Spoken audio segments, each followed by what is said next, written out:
Apa yang akan saya kaji adalah kesesatan logika Imaduddin. Jadi Imaduddin itu membuat logika, tetapi logikanya sesat. Kenapa saya katakan sesat? Karena tidak sesuai dengan disiplin ilmu yang ada. Jadi dia punya logika, tapi disiplin ilmu yang ada tidak sama dengan logika dia. Maka saya klaim bahwa ada kesesatan logika di Imaduddin. Dari mana itu? Ada dua thariqah itsbatun nasab yang sudah disodorkan oleh banyak orang pembela Bani Alawi. Satu khatun nasabah, bahkan Habib Hanif tadi cerita ada 180 bahkan yang menetapkan nasab Bani Alawi. Ada syuhrah wal istifadah, kepopuleran yang sudah sejak lama, itu juga ditolak. Semuanya ditolak oleh Imaduddin. Kenapa itu ditolak? Nah, dari mengetahui kenapa itu ditolak, kita bisa mengetahui akar masalah dari pikiran Imaduddin. Kalau kita bisa membantah akar masalahnya, berarti alasan penolakan Imaduddin tidak berdasar. Assalamualaikum warahmatullahi wabarakatuh. Alhamdulillahirabbil alamin, wassalatu wassalamu ala asyrafil anbiya wal mursalin sayyidina Muhammadin wa ala alihi washabihi ajmain, amma ba'du. Sebelum saya menjelaskan, mungkin sedikit perkenalan, karena memang salah satu dari dua orang yang asing di sini yang bukan orang populer begitu saya. Jadi banyak yang tidak kenal saya di sini. Kalau Gus Rumel, Gus Wafi, Habib Hanif kan sudah orang-orang besar. Jadi saya Maimun Nafis, saya santri di Sarang, saya ngaji kepada Syekhina Muhammad Najih. Dan apa yang akan saya bahas di sini melalui disiplin ilmu yang sudah saya dalami lama, yakni ilmu baca kitab dan ilmu basul masail yang biasa di pesantren-pesantren. Apa yang akan saya kaji adalah kesesatan logika Imaduddin. Jadi Imaduddin itu membuat logika, tetapi logikanya sesat. Kenapa saya katakan sesat? Karena tidak sesuai dengan disiplin ilmu yang ada. Jadi dia punya logika, tapi disiplin ilmu yang ada tidak sama dengan logika dia. Maka saya klaim bahwa ada kesesatan logika di Imaduddin. Dari mana itu? Ada dua thariqah itsbatun nasab yang sudah disodorkan oleh banyak orang pembela Bani Alawi.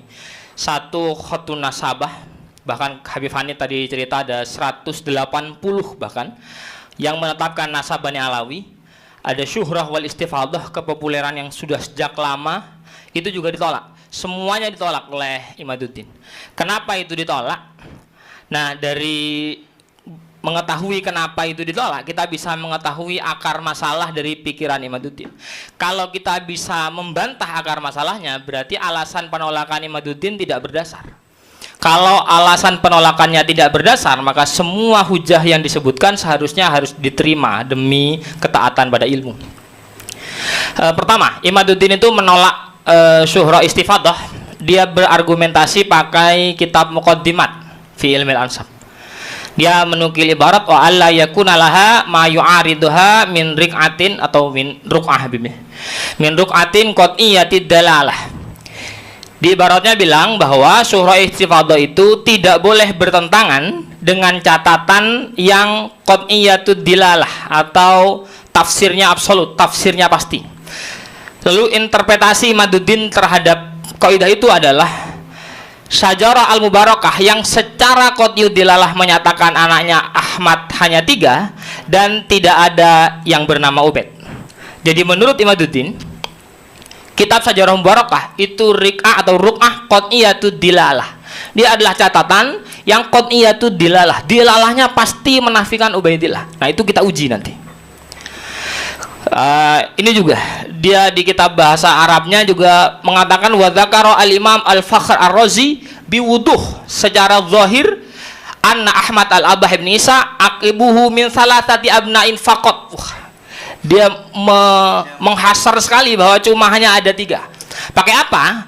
Pakai jumlah ismiyah katanya. Qawaid muhaddadah fi ilmil ansab. Itu adalah kaidah-kaidah yang sudah paten dalam ilmu nasab. Kalau sudah pakai jumlah ismiyah, berarti jumlahnya harus sesuai itu. Beliau menukil kaidahnya dari kitab Al-Mu'qibun karya Syekh Mahdi Rajai. Wa min dzalik idza qalu aqibuhu min fulan. Aqibuhu mubtada min fulan khabar. Al-aqib min fulan mubtada khabar. Fa innahu yadullu ala anna aqibahu munhasirun fihi. Nah, jadi itu menunjukkan bahwa keturunannya hanya yang disebut itu saja yang ada. Itu klaim Imaduddin. Kemudian dari sumber yang bisa dipercaya, Imaduddin juga pernah bilang wa nassun sorihun qati'un. Labelnya keren sekali itu. Nas, soreh, kote. Kote itu tidak bisa ditakwil. Minan nasaba al-fakhr ar-razi fi awalil qarni sabi' bi anna Ahmad la yakunu lahu akibun illa min thalathati banin. Fama dzukira ba'dahu, kalau ada catatan setelah itu da'iyun la yathbut atau la yuqbal. Maka catatan setelahnya ditolak semua hanya gara-gara ini. Gus, mohon maaf. Ya. Ini tulisan siapa sebenarnya? Ini dari bahasa Arab, ini tulisan siapa? Ibarah ini. Dari Imaduddin. Kiai Imaduddin dalam tulisannya menuliskan dalam bahasa Arab seperti itu. Baik. Imaduddin kan nulis bahasa Arab, dia bicara bahasa Arab juga. Orang Banten. Orang Banten. Walhasil akar masalah dari penolakan dia adalah dari Syajarah Al-Mubarakah dan menggunakan teori jumlah ismiyah. Maka dari itu di sini saya akan membahas 4 hal, tapi pembahasan utama saya cuma di 2. 1 ya Syajarah Mubarakah, 2 jumlah ismiyah. Nah, nanti ada tambahan sedikit, sebentar saja kita akan bahas dalil madlul dan kaitan sikap dan nasab.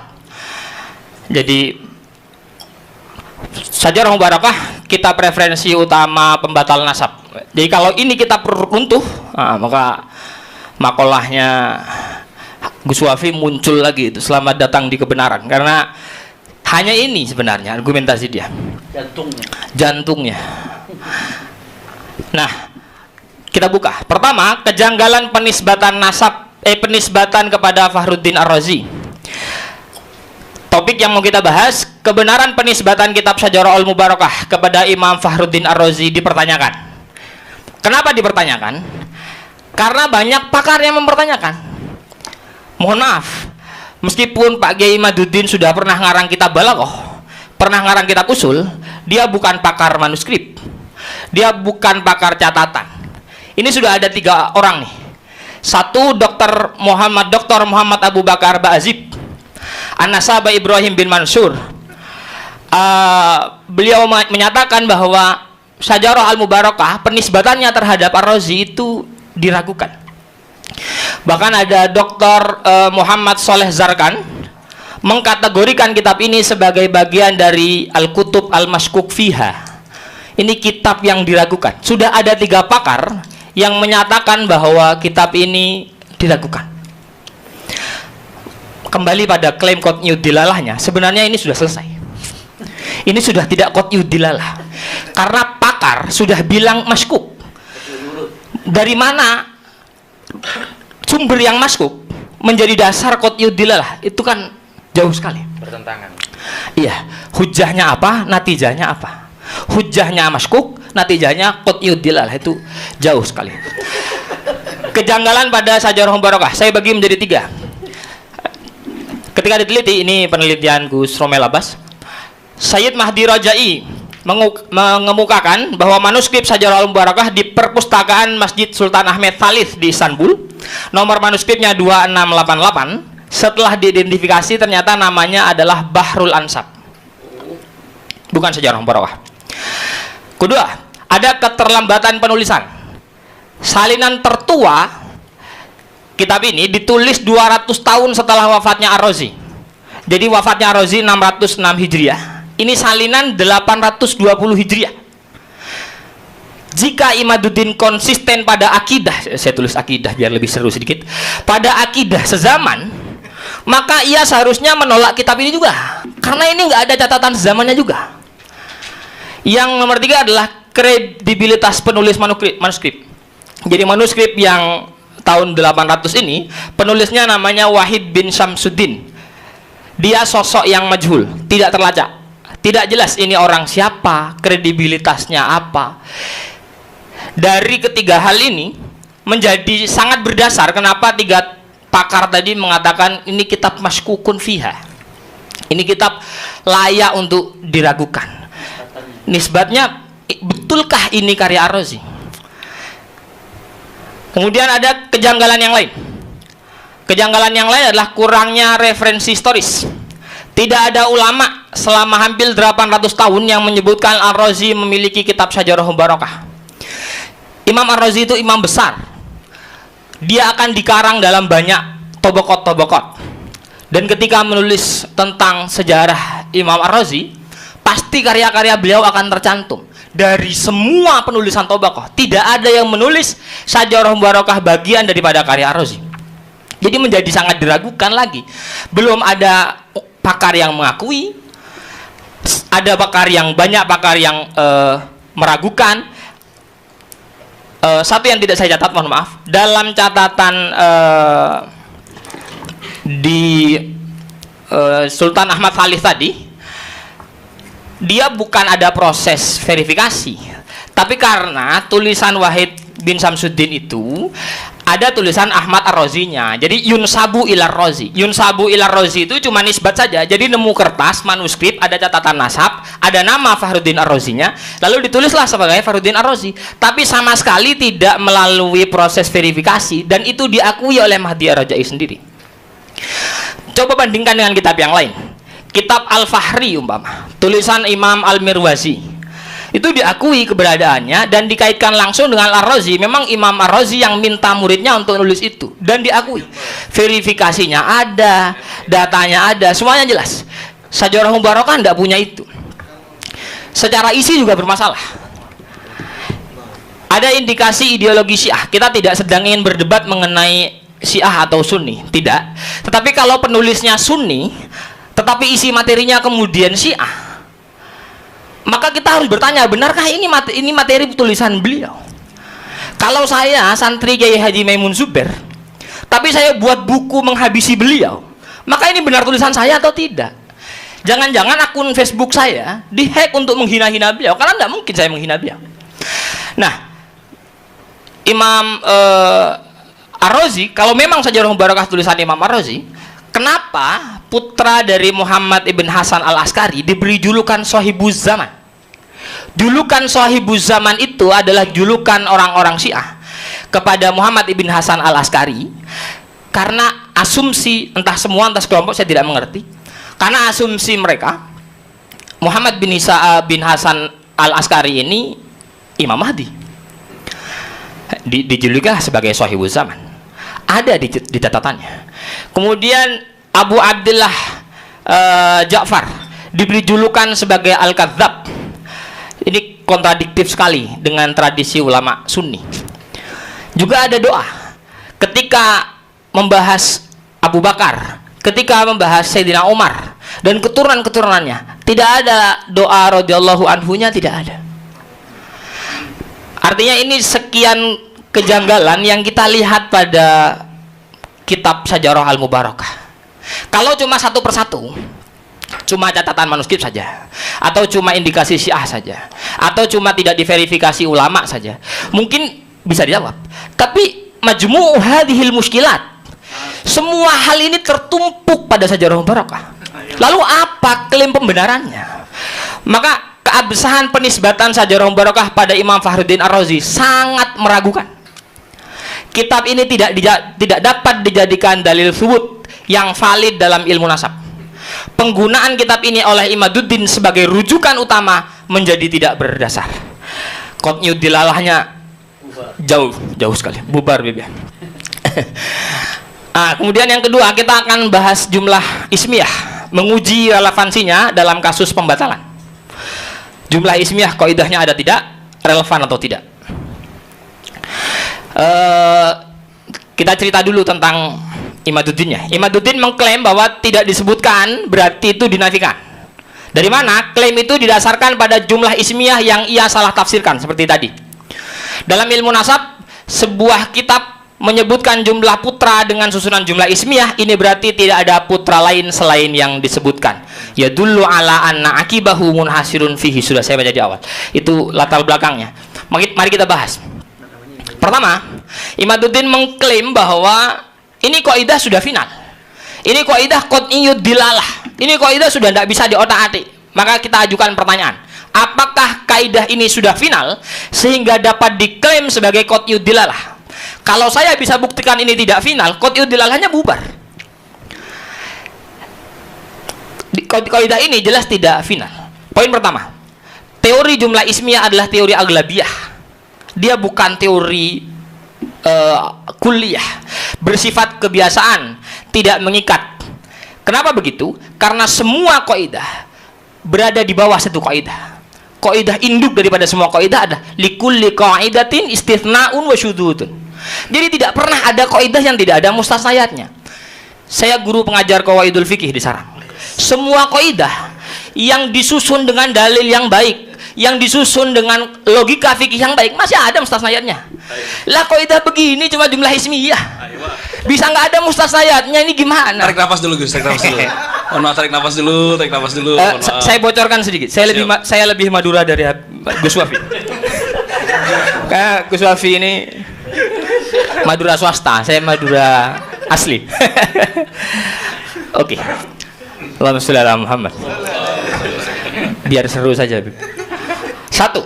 Nomor dua, kata ya dulu. Fa innahu ya dulu ala anna akibahu munhasir. Lafadz ya dulu itu belum tentu ya dulu dilalatan qat'iyah. Lafadz ya dulu itu punya dua ihtimal. Maka saya bertanya lagi, kalau Imaduddin pernah ngarang syarah Waraqat, mungkin dia harus ngarang syarah Lubul Usul juga. Agar dia faham di dalam Lubul Usul itu ada dilalah mayadulu dilalatan qat'iyatan, ada dilalah mayadulu dilalatan dhanniyatan. Bahwa ya dulu itu tidak selamanya qat'iyah, bahwa ya dulu itu ada dilalah dhanniyah. Yang qat'iyah namanya nas, yang dhanniyah namanya zahir. Oh, siap. Jadi dilalah qat'iyah itu dilalah yang absolut, dilalah yang tafsirnya tidak bisa diubah-ubah. Aqimus salat, wajib salat, itu tidak boleh diubah-ubah. La taqrabu zina, haram zina, itu sudah dilalah qat'iyah, tidak boleh dirubah-ubah. Nah, kalau dilalah dhanniyah itu masih multi tafsir. Aulamas tumun nisa, ini kemana nih tafsirnya nih? Apakah mutlaqul mubasyarah? Apakah jima? Apakah mubasyarah bisyahwat? Ini masih kemana-mana nih. Innamal a'malu binniyat, ini masih kemana-mana nih. Itu namanya dilalah dhanniyah. Nah, ya dulu ala annahu munhasir itu belum tentu dilalah qat'iyah. Nah, kemudian poin yang ketiga, penulisnya sendiri nih, yang entah siapa penulisnya, saya belum percaya juga bahwa penulisnya Ar-Razi, maka saya tulis penulis di sana. Penulis Syajarah Mubarakah tidak menyaratkan ihatoh, karena kitab ini mukhtasar. Lihat bahasa Arabnya, hadza mukhtasarun fi ilmil ansab. Apa yang kita harapkan dari mukhtasar? Qaidah ditulis dalam kitab mukhtasar, mau ihatoh bagaimana?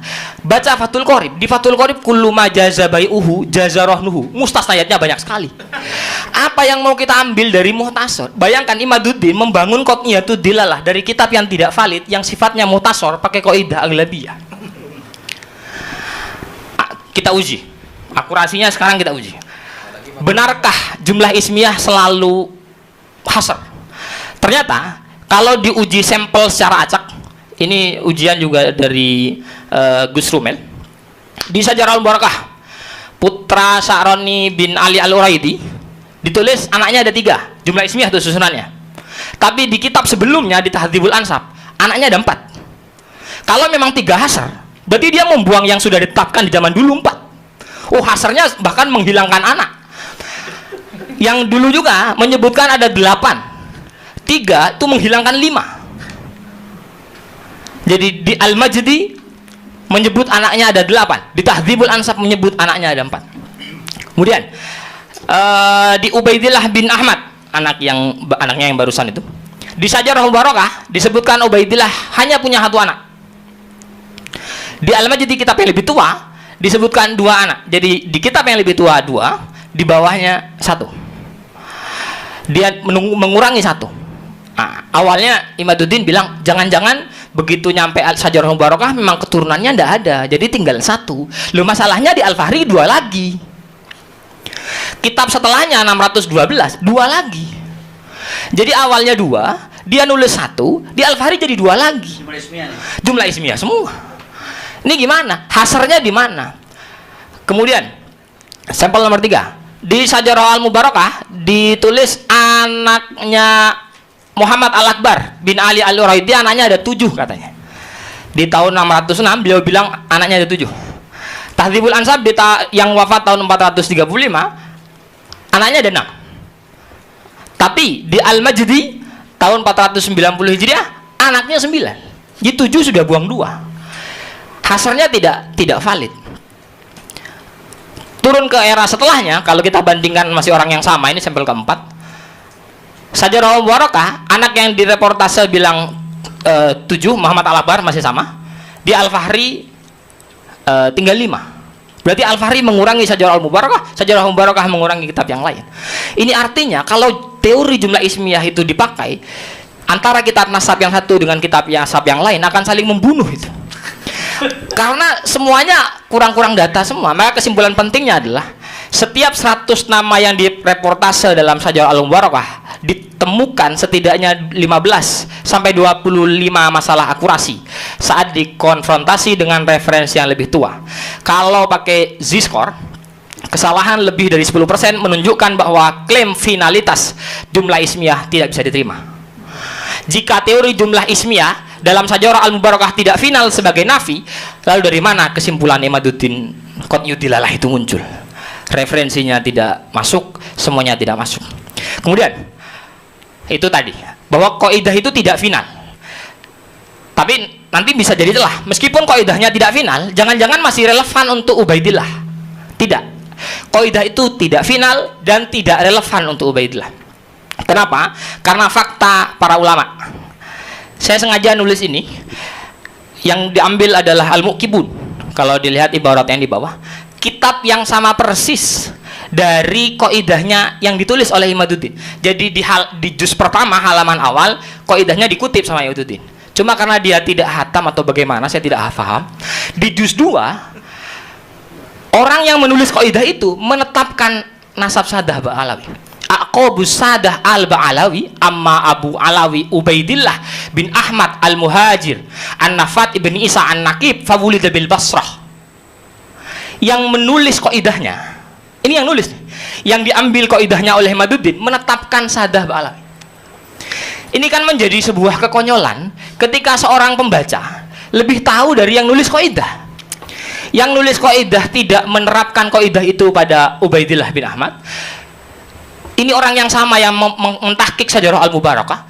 Dia juga tetap menetapkan Sadah Ba'alawi, tapi Imaduddinnya masih berdiri sendiri saja deh. Makanya betul sekali kalau disebut kesesatan logika. Kemudian Mahdi Rajai juga yang bilang Ubaidillah jauh dari tempat kodifikasi nasab. Fi khususi, kata Mahdi Rajai yang kaidahnya dikutip oleh Imaduddin, fi khususi halati Abdillah au Ubaidillah kana minal wadih. Jelas sekali kata Syekh Mahdi Rajai, anna hijratahu ila mantiqatin kharija aradi kuttabil ansab, bahwa perpindahan atau hijrahnya Ubaidillah ke daerah yang ada di luar area para penulis nasab al-awail alladzina kanu umuman fil Iraq wal Iran, yang mayoritas ada di Irak dan Iran. Hijrah itu tadi tasabbaba, yang menjadi sebab fi adami wusuli ismihi ila kuttabil ansab. Itulah yang membuat nama beliau tidak tercantum. Karena dulu nama penulis ada di Irak dan Iran, beliau ada di Yaman. Tidak seperti sekarang buat status WA sekarang, teman-teman lihat semua, keluarga saya di Madura lihat saya sekarang. Itu sekarang, tapi di masa lalu jarak baina Yaman wa Irak tuh jauh sekali. Maka ketika kaidah jumlah ismiyah ini masih dipakai, padahal penulis kaidahnya sendiri menetapkan Bani Alawi dan menjelaskan korinah kenapa kaidah itu tidak layak diterapkan kepada Ubaidillah, menjadi sangat dipertanyakan. Akhirnya biar kaidah muqabil bil kaidah, kita beri kaidah pembanding. Kaidah yang lebih relevan untuk Bani Alawi terkait kitab yang tidak menyebutkan itu ada 3. 1. As-sukut ala nasab wa adamu dzikri. Tidak menyebutkan nasab atau tidak menyebutkan mbah-mbah nasab, la yu'tabar fi ilmil nasab li'anna sakit yahtamilu fi amrihi al-jahalah awil akhadha an jahil. Karena yang tidak menyebut mungkin saja tidak tahu, atau dia mengutip dari orang yang tidak tahu, awil ittisar, atau mungkin saja dia hanya meringkas. Ini kaidah pembandingnya, dan ini lebih relevan kepada Bani Alawi jika dikaitkan dengan Sajarah Al-Mubarakah. Kaidah yang kedua, zikrul adat la yanfi az-zaid. Penyebutan angka itu tidak menafikan selebihnya, dan itu diterima dalam banyak fan. Dalam ilmu hadis umpama, Nabi menyebutkan dalam satu riwayat fadilahnya jamaah 25, yang riwayat yang lain 27. Apakah karena ada 25 lalu 27 ditolak? Ya tidak. Isbat 25 itu tidak menafikan tambahan untuk 27. Jadi sama-sama saja. Zikrul adat layan fi az-zaid. Ada sebutan angka 3 dengan jumlah ismiyah, itu tidak menolak angka yang selanjutnya. Kemudian kaidah yang ketiga, adamul wijdan la yadullu ala adamil wujud. Tidak menemukan bukti bukan berarti suatu itu tidak ada. Ketika Sajarah Mubarakah tidak menemukan buktinya, bukan kemudian Ubaidillah itu tidak ada. Sebelum saya masuk dalil madlul, saya simpulkan dulu. Jadi klaim Imaduddin adalah ini qat'iyud dilalah. Jadi akhirnya semua tertolak karena ini qat'iyud dilalah. Bahwa Sajarah Mubarakah adalah qat'iyud dilalah sehingga khatun nasabah ditolak, syuhrah wal istifadah ditolak. Semuanya serba ditolak. Nah, qat'iyud dilalahnya rancu dan gagal dari segala arah. Satu, kitabnya maskuk seperti yang saya jelaskan tadi. Dua, kaidahnya tidak relevan. Jadi dari dua itu saja saya tidak yakin perdebatan dengan Kiai Imaduddin butuh 3 hari 3 malam. Tidak tahu ini masuk agitasi atau tidak, mohon maaf Pak, keceplosan. Kemudian ini tentang dalil dan madlul. Imaduddin menyimpangkan teori dalil madlul. Klaimnya tidak adanya bukti atau tidak adanya dalil tentang seseorang berarti sosok tersebut fiktif. Kalau nggak ada bukti tentang dia berarti dia fiktif. Pertanyaannya adalah, benarkah logika ini atau hanya usaha memaksakan kesimpulan yang sudah keliru sejak awal? Saya ceritakan dulu, dalil madlul ini keluar karena membantah dulu Al-Anwar membuat pernyataan sikap tentang ta'zim habaib itu. Jadi kita menyebutkan kaidah dzikrul adat layan fi az-zaid, lalu dia menyebutkan kaidah al-madlul yahtaju ila dalil. Nah, kita bantah. Bantahan terhadap Kiai Imaduddin. Sebenarnya ada banyak referensi, tapi karena memang pembagian waktu dengan teman-teman juga, akhirnya saya cukup menyebut salah satu saja dari sekian banyak referensi. Saya ambil punya Imam Ibnul Iraqi dalam Al-Ghaithul Hami fi Syarhil Jam'il Jawami. Ibaratnya mengatakan wala yalzamu min intifa'i dalilihi intifa'uhu. Ketika kita tidak menemukan dalil tentang sesuatu, la yalzamu min intifa'i dalilihi intifa'uhu, bukan berarti sesuatu itu tidak ada. Fa innahu la yalzamu min adamid dalili adamul madlul. Sesungguhnya ketidakadaan bukti itu tidak menunjukkan ketidakadaan madlulnya. Jadi Imaduddin berbohong tentang kaidah ini. Ini harus diketahui orang bahwa dia pernah tidak ilmiah juga, dia pernah salah juga. Jadi pengikutnya jangan fanatik benarlah. Kama la yalzamu min intifa'id dalil 'ala shani intifa'us shani. Kalau bukti tentang keberadaan Tuhan tidak ada, ya bukan kemudian Tuhannya tidak ada, bal intifa'ul ilmi bihi. Yang tidak ada itu kitanya yang tidak tahu. Jadi kalau diterapkan kepada Sajarah Al-Mubarakah umpama, bukan Ubaidillahnya yang tidak ada, tapi penulis Sajarah Mubarakahnya yang tidak tahu.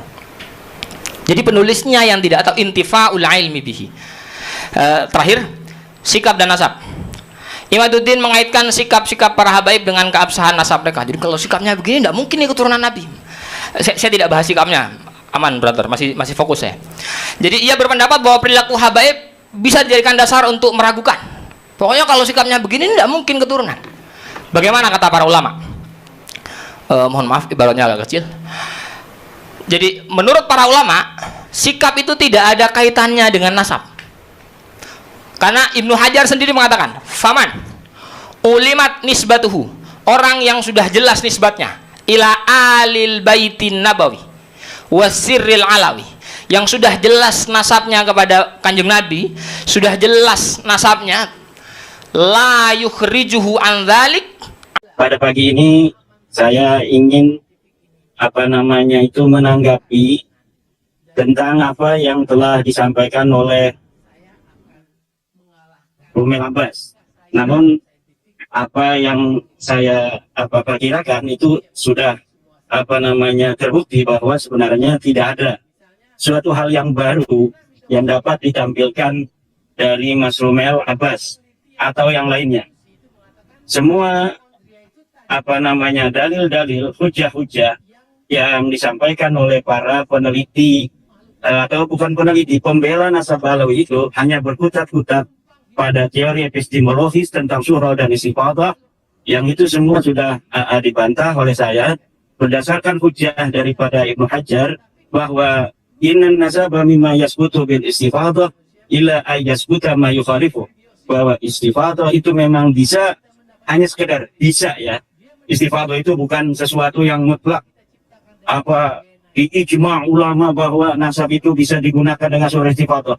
Surah istifadah itu adalah di dalam ilmu persaksian syahadah, itu masuknya adalah syahadah yang paling rendah. Ada nasab, ada nikah, ada kematian, itu bisa diisbat oleh surah dan istifadah, oleh hanya mendengar dari orang. Tapi kalau dukun, beranak atau bidan bisa menyaksikan lahirnya si cabang bayi, maka dia lebih kuat daripada sekedar orang kampung yang mendengar tentang kelahiran seseorang. Ini sebenarnya demikian. Jadi sang bidan dan sang dukun bayi yang melihat betul-betul lahirnya sang bayi, itu lebih kuat kesaksiannya daripada hanya tasamu, dengar-mendengar. Nah itu jadi dengar-mendengar itu hanya bisa digunakan. Atau tentang kematian bisa isbat, artinya disaksikan oleh orang yang bersaksi di depan pengadilan dengan hanya dia dapat mendengar dari orang. Tetapi seorang dokter yang mengetahui dengan ilmunya bahwa seseorang ini betul mati atau tidak, itu lebih kuat daripada hanya orang yang mendengar. Dalam pernikahan menurut ulama fikih adalah sebagian dari hal-hal yang bisa diisbat dengan tasamu, suhra wal istifadah. Hanya mendengar bahwa si A telah kawin dengan si B, itu boleh bersaksi di depan pengadilan, boleh bersaksi ketika ada yang bertanya, tidak dianggap berbohong.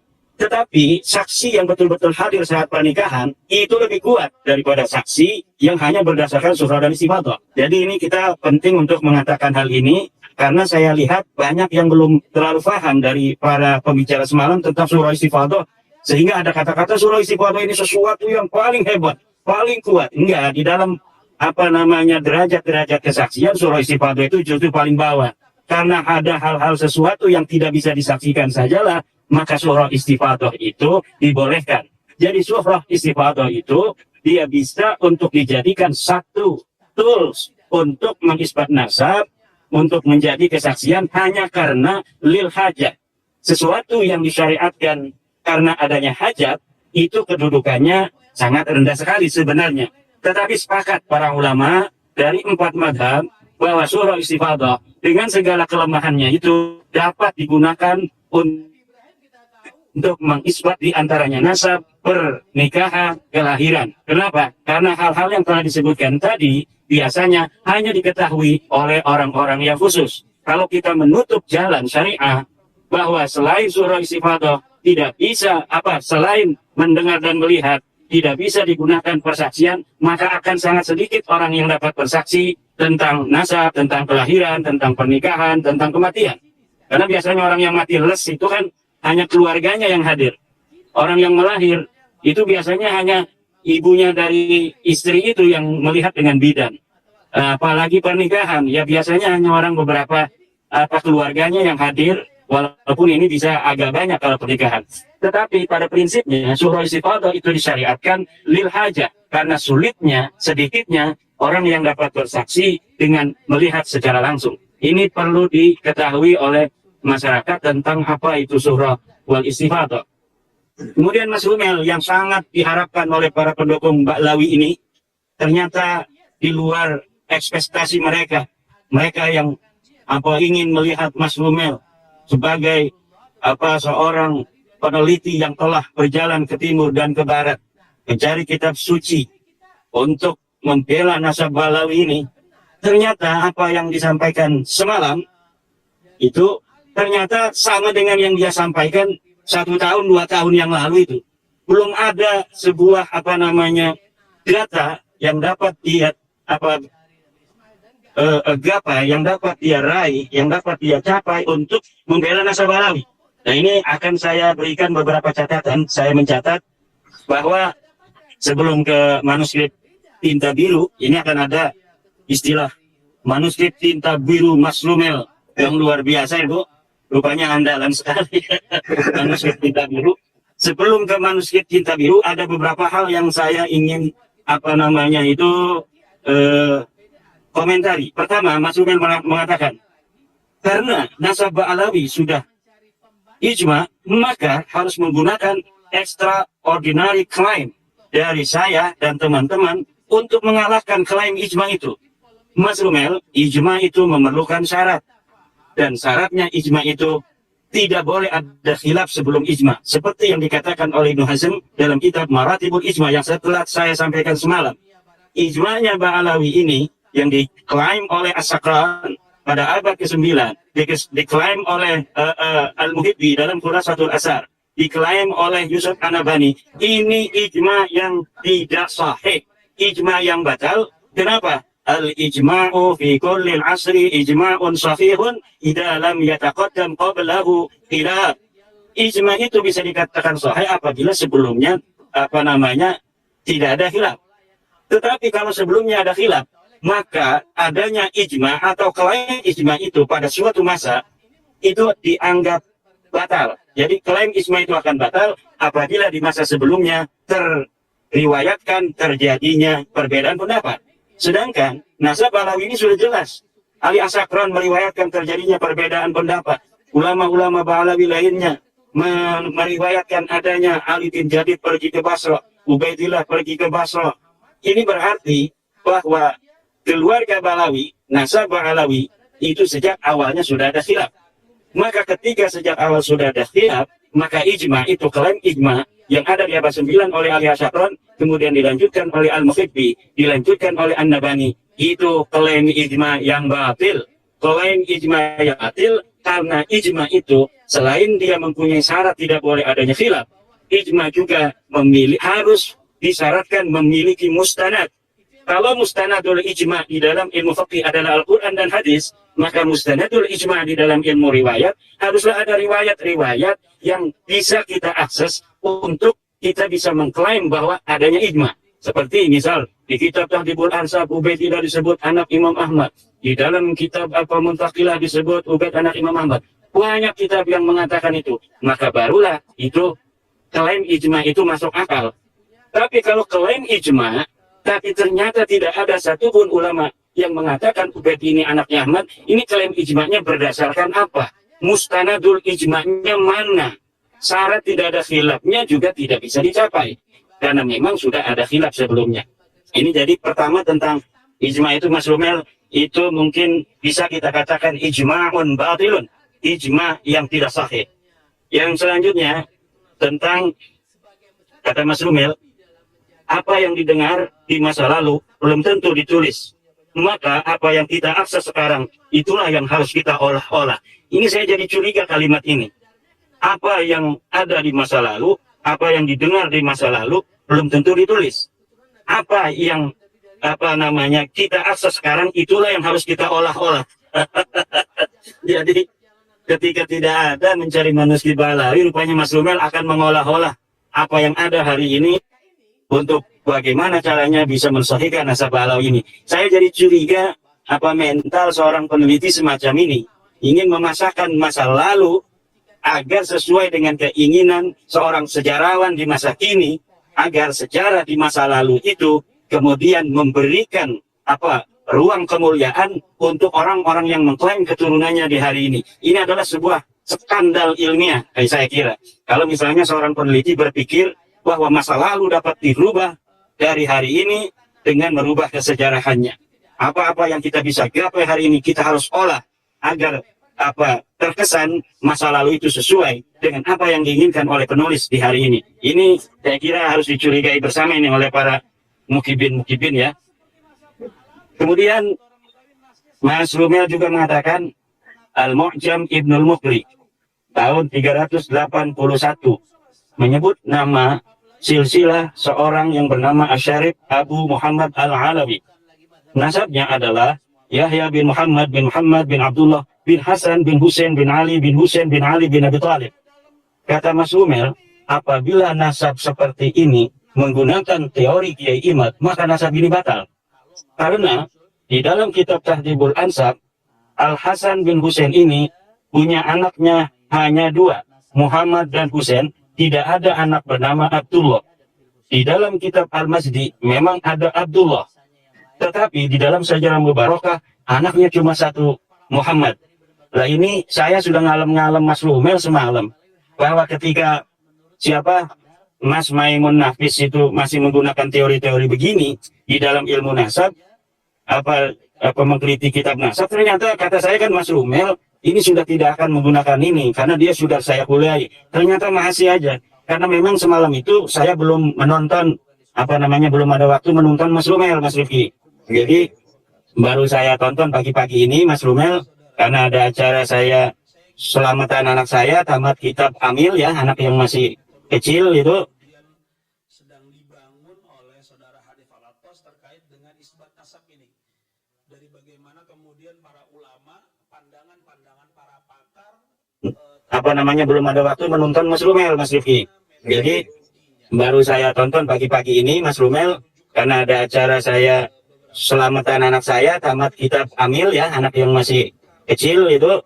Jadi saya nyembelih kambing, jadi belum sempat menonton Mas Rumel. Nah pas pagi-pagi saya tonton, saya kaget, wah tidak sesuai ekspektasi saya. Saya semalam udah ngalem-ngalem Mas Rumel, tidak akan menggunakan teori-teori seperti itu lagi, tapi ternyata masih dipakai untuk kasus Syarif Abu Muhammad Al-Alawi. Dikatakan oleh Mas Rumel, di dalam kitab Tahdhibul Ansab nama Abdullah tidak disebut. Di dalam kitab Al-Masjid disebut, di dalam Sajarah Mubarakah bahkan hanya disebut anaknya satu. Ini saya kira untuk sebagai pembelajaran kepada para subscriber, penonton, saya bisa ulangi lagi sedikit. Padahal ini sudah saya terangkan semalam, bahwa dalam kitab cara menulis itu para ulama satu kadang-kadang menggunakan tahqiq, menggunakan tasabbut, kadang-kadang hanya menulis sesuai riwayat yang dia terima berdasarkan referensi dari kitab sebelumnya tanpa mentahqiq lagi. Khusus untuk ini Abdullah bin Hasan bin Husain yang disebut dalam Tahdhibul Ansab, bahwa anak Hasan ini saya catat ini hanya anaknya Muhammad dan Husain, sementara dalam Al-Mazdi ada nama Abdullah tapi tidak ada Husain, juga tidak ada Muhammad. Kemudian dalam Sajarah Mubarakah ada anaknya namanya Muhammad. Ini bagaimana? Jadi begini, ketika seorang Abdullah tidak disebutkan di dalam Tahdhibul Ansab, tetapi kemudian disebut dalam Al-Majdi, sementara antara Al-Majdi dan Tahdhibul Ansab ini satu masa, maka ini diberikan kepada orang yang masih mengaku sebagai keturunan Abdullah untuk memilih Al-Majdi sebagai pegangan dia, karena memang nama Abdullah ini ada di dalam kitab Al-Majdi yang tidak satu masa dengan kitab Tahdhibul Ansab. Nah, berbeda dengan nasabnya Abdullah bin Ahmad bin Isa. Kalau Abdullah bin Ahmad bin Isa di dalam kitab-kitab yang satu masa tidak ada semua. Di dalam Tahdhibul Ansab tidak ada, di dalam Al-Mazdi tidak ada, di dalam kitab As-Sajarah Al-Mubarakah tidak ada, dalam kitab Al-Asri tidak ada, dalam kitab Al-Fahri tidak ada, dalam kitab Sabatul Musan tidak ada, dalam kitab Umdatul Talib tidak ada. Nah, lalu tidak bisa dia sama sekali untuk apabila terjadi ta'arud antara dua kitab untuk memilih, karena memang sama sekali tidak ada. Tapi kalau Abdullah bin Husain ini, Abdullah bin Hasan bin Husain ini, kalau misalnya ada keturunannya yang mengaku sebagai anaknya Abdullah, memang betul dalam Tahdhibul Ansab namanya tidak disebut, tetapi dalam Al-Majdi disebut. Jadi dalam kitab yang satu masa namanya itu disebut. Jadi walaupun terjadi ta'arud, itu dia bisa memilih antara dua daripada kitab yang ada di dalam satu masa. Kalau kitab ini As-Sajarah Al-Mubarakah di abad selanjutnya, abad ke-6, sudah menghasar bahwa anaknya hanyalah Muhammad. Ini sama dengan teori semalam, bahwa di masa itu anak yang berketurunan hanya ada di Muhammad saja. Tetapi jika keturunannya hari ini ada yang masih mengaku di dalam apa namanya keturunan itu sebagai keturunan Abdullah, ini masih masuk akal karena namanya disebutkan oleh kitab lain. Tetapi kalau Abdullah bin Ahmad bin Isa ini sama sekali tidak. Yaitu untuk Mas Rumel Abbas tentang teori-teori yang sudah lumrah dalam cara bagaimana ulama nasab menulis apa kitab nasab. Juga ada kitab apa namanya itu, menurut Mas Rumel apa ini? Semua kitab nasab tidak ihatah. Betul sekali Mas Rumel, semua kitab nasab tidak ada yang ihatah. Kenapa? Karena kitab nasab itu cara menulisnya itu, apabila seorang tokoh dia sudah tidak berketurunan, itu kebanyakan kemudian namanya dihilangkan pada masa berikutnya. Berbeda dengan apa namanya itu sejarah misalnya. Dia mau ingkirot, mau berketurunan, tidak berketurunan, itu kebanyakan kemudian namanya dihilangkan pada masa berikutnya. Berbeda dengan apa namanya itu sejarah misalnya. Dia mau ingkirot, mau berketurunan, tidak berketurunan, masih tetap namanya itu disebutkan. Tetapi kalau kitab nasab itu ketika dia sudah tidak berketurunan, di abad selanjutnya, di masa berikutnya, namanya itu biasanya dihilangkan. Itu. Kemudian naskah, nanti dulu. Oh, belum. Nanti. Jadi kalimat Mas Rumel ini kan bercakap, semua kitab nasab tidak ihatah. Itu maksudnya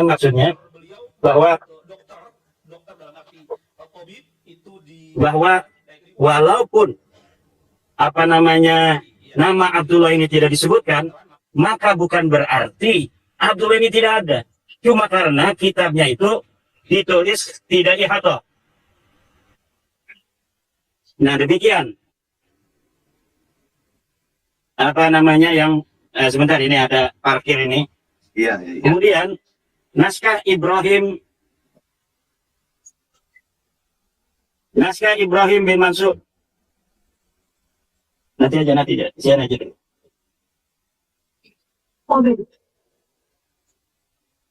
Naskah Ibrahim bin Mansur katanya As-Sajarah Al-Mubarakah ditemukan oleh Ibrahim bin Mansur.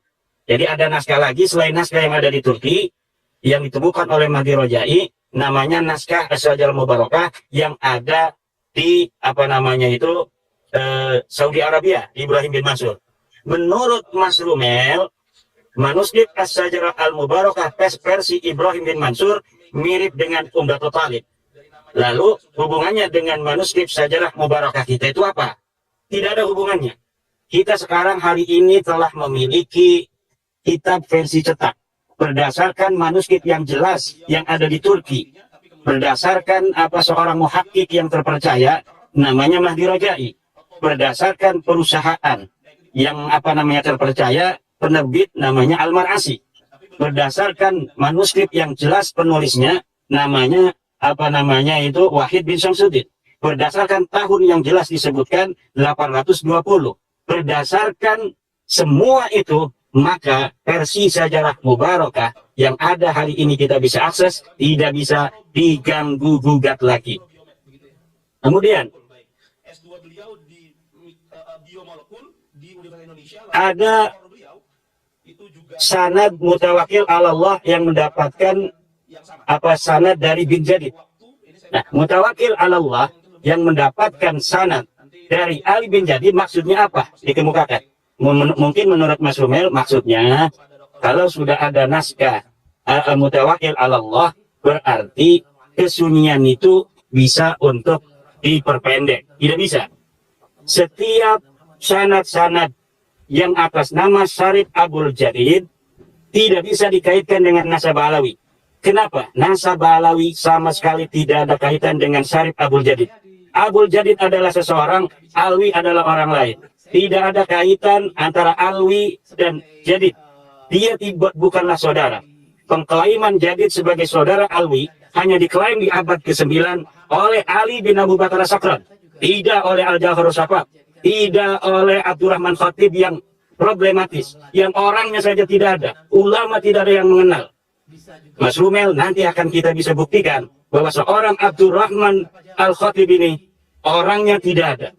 Manuskrip yang hari ini dikatakan itu ditampilkan satu manuskrip itu dapat dari mana satu lembar itu? Yang ada itu manuskrip 40 tahun yang lalu. tulisannya itu tulisan Ali bin Thohir entah siapa itu. Nah, itu harus dapat membuktikan, jangan selembar-lembar itu saja tuh yang diberikan itu. Katanya ada 200 tahun yang silam. Silakan kita uji. 200 tahun yang silam. Seperti apa itu bentuk manuskripnya? Kemudian, jadi jangan lagi itu Mas Rumel mengkaitkan apabila ada sanad Abdul Jadid, itu dikatakan berarti Ba'alawi kesunyiannya dapat sedikit dikurangi karena ada sanad Abdul Jadid. Abdul Jadid tidak ada kaitan dengan Ba'alawi. Abdul Jadid diklaim sebagai keluarga Ba'alawi di abad 9. Kemudian dikatakan Jadid punya adik namanya Alwi. Tanpa ada berita di abad di mana Alwi itu hidup, yaitu di abad keempat. Tidak ada berita di abad kelima. Tidak ada berita di abad keenam. Tidak ada berita di abad ketujuh bahwa seorang Jadid punya adik namanya Alwi. Kemudian Ali bin Jadid keturunannya itu di abad ketujuh menjadi saudara Ba'alawi. Ini baru klaim itu ada di Ali bin Abu Bakar As-Sakran. Kemudian ada ijazah Umar bin Atibai Arbaun. Sama saja, ini ijazahnya milik Syarif Abdul Jadid. Jangan lagi kait-kaitkan. Kecuali sudah mendapatkan sebuah manuskrip kitab yang menyatakan Jadid punya anak atau punya adik namanya Alwi. Mas Rumel juga mengatakan, saya yakin Kiai Imad tidak pernah meneliti naskah asli dari As-Suluk. Ya ngapain neliti naskah asli As-Suluk? Pergi-pergi ngabis-ngabisin duit. Apa yang kita butuhkan hari ini sudah ada. As-Suluk versi cetaknya ada. Dia mengatakan diterbitkan, dicetak berdasarkan manuskrip Mesir, dicetak berdasarkan manuskrip Paris. Di dalam manuskrip Paris tidak ada nama Abdullah.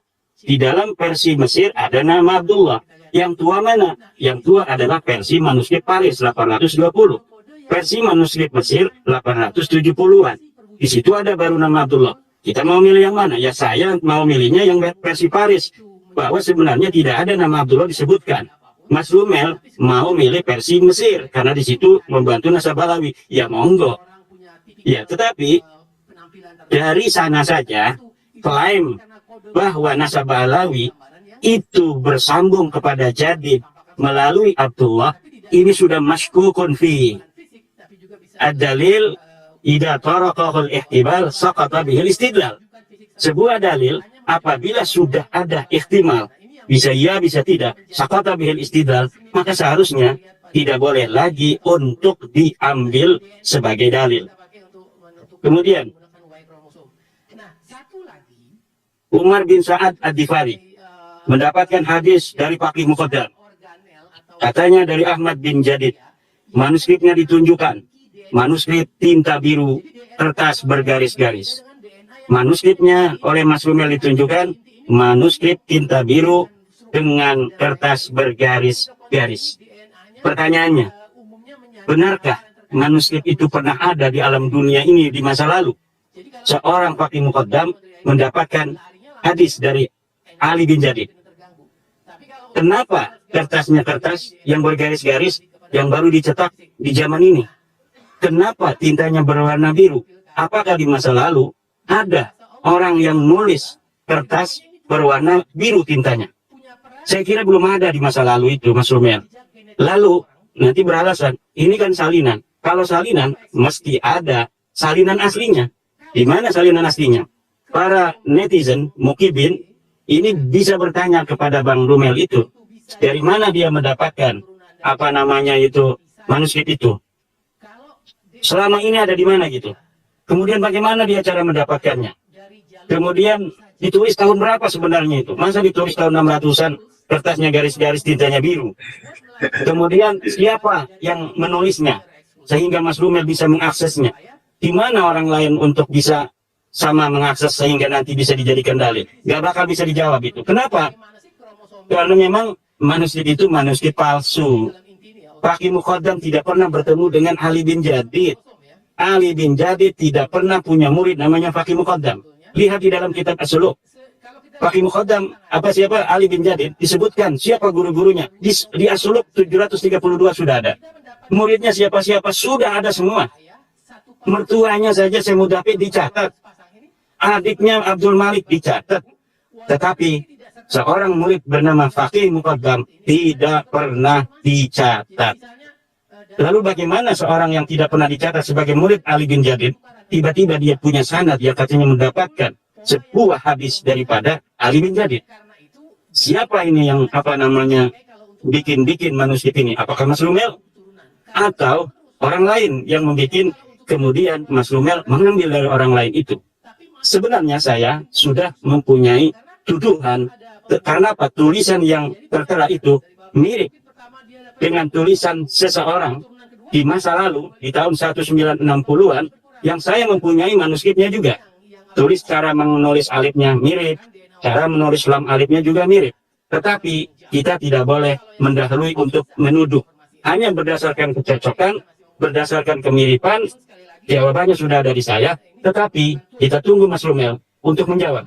Dari mana dia mendapatkan manuskrip Wahyi Muqaddam yang katanya mempunyai sanad hadis kepada Ali bin Jadid.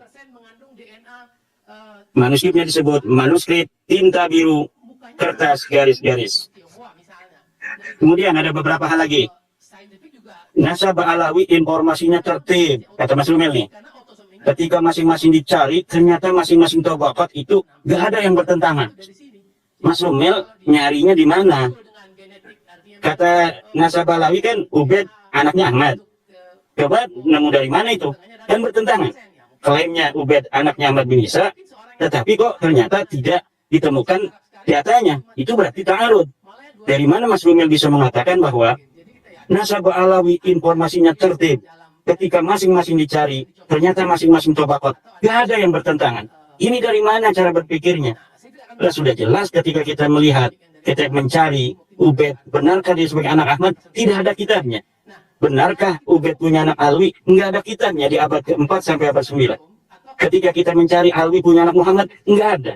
Muhammad punya anak Alwi, enggak ada. Alwi punya anak Ali, enggak ada. Ali punya anak Sohib Mirbat, tidak ada. Kita cari Sohib Mirbat di Difar, tidak ada. Kita cari Sohib Mirbat di Tarim, tidak ada. Kita cari Wahyi Muqaddam di Tarim, tidak ada. Kita cari Wahyi Muqaddam di kitab ulama, tidak ada. Lalu maksud Mas Rumel sangat rapi, kemudian apabila diverifikasi ada itu dilihat dari mananya. Nah ini perlu dijawab oleh Mas Rumel. Kemudian mengenai Al-Khatib. Al-Khatib menulis kitab Iqdul Barahin. Iqdul Barahin apa ini? Sebelum dia menulis kitab Al-Jawhar Safat. Mas Rumel, saya sering sampaikan bahwa Abdurrahman Khatib ini sosok yang bermasalah, sosok yang problematis. Kenapa? Karena ulama-ulama tabaqat, ulama-ulama biografi para ulama menyebutkan dia itu wafatnya 724 Hijriah. Lihat kitab Mu'jamul Mu'allifin, juz 5 halaman 185. Lihat kitab Hadiyatul Arifin, juz 1 halaman 526. Kitabnya jelas bisa diakses. Seorang yang bernama Abdurrahman Al-Khatib yang memiliki kitab Al-Jawharus Safat itu wafatnya 724. Bagaimana orang yang wafat 724 Hijriah dia bisa menulis seorang yang hidup di abad ke-8 seperti yang hidup di abad 9 seperti Abdurrahman As-Sigaf, seperti Al-Idrus. Bagaimana orang yang sudah meninggal di dalam kitabnya ada nama-nama Balawi.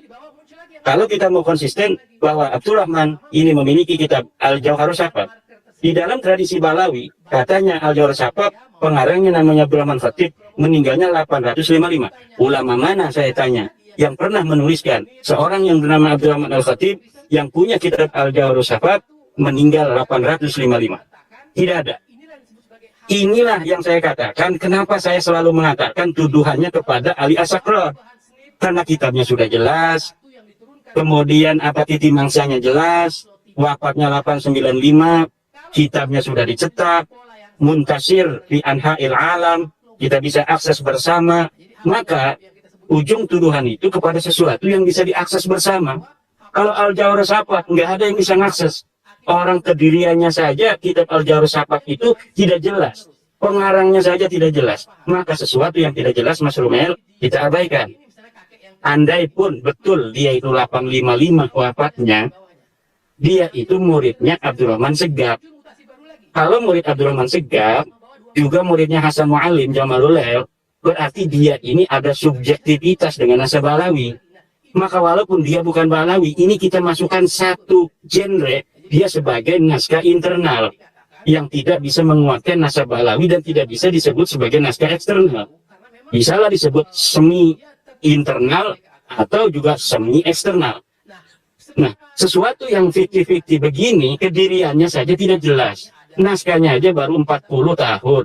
Kemudian pengarangnya aja tidak jelas. Ulama mengenalnya dia wafat 724 Hijriah. Tapi kenapa di dalam naskah Balawi disebut 855? Ini dulu diselesaikan, baru kita bisa jadikan Al-Jawhar Syafaf sebagai teman setia dari Al-Burqatul Musiqah. Nanti kita bisa katakan Dwi Tunggal naskah Balawi, Al-Jawhar Syafaf dan Al-Burqatul Musiqah.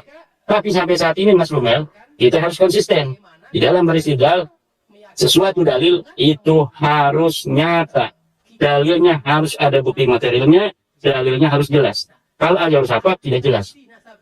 Nah, inilah yang terakhir yang dapat disampaikan oleh Mas Lumel Abbas, Kang Rifki. Jadi hanya berdasarkan satu naskah atau manuskrip tinta biru, yang kedua kembali ke Jawhar Syafaf di abad 9. Dan itu pun belum jelas. Hal-hal yang sangat dinantikan oleh para muktibin, adanya manuskrip di abad 4, 5, 6, 7, 8 itu jauh panggang daripada api.